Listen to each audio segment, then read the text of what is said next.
Hello and welcome to episode 1 of Rune Tips, the one and only video series dedicated to helping make your old school RuneScape experience easier. My name is BarrowsBOY. Let's jump right into this week's tips. At number 1, got an item that you got maybe from a monster drop or perhaps at the Barrows like I did.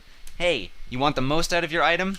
I hate waiting around in World 2 trying to get the best price when everyone is just undercutting me.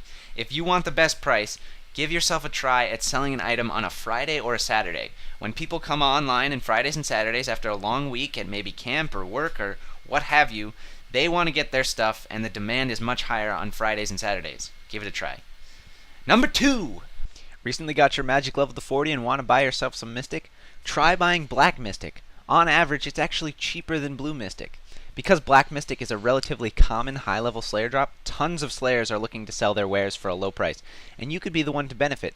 Plus, it looks a little bit better. Number 3.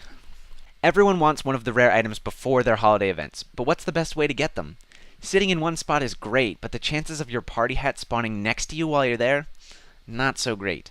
The most effective way to find your rare item is to pick an uncommonly camped spot and hop through all the worlds.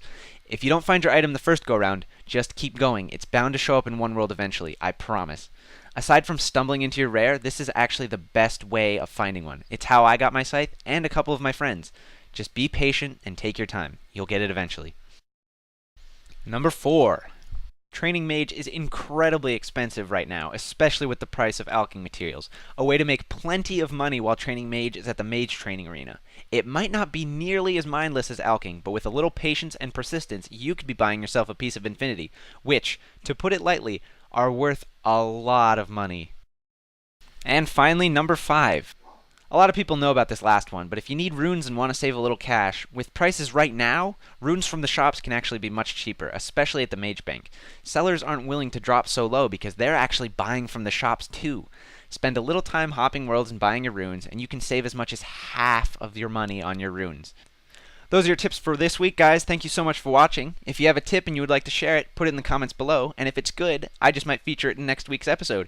If it's great, I'll cover it in the top 5 and give you 100K. That's all for this episode of Rune Tips. My name is BarrowsBOY, and I will see you guys in the next one. Peace.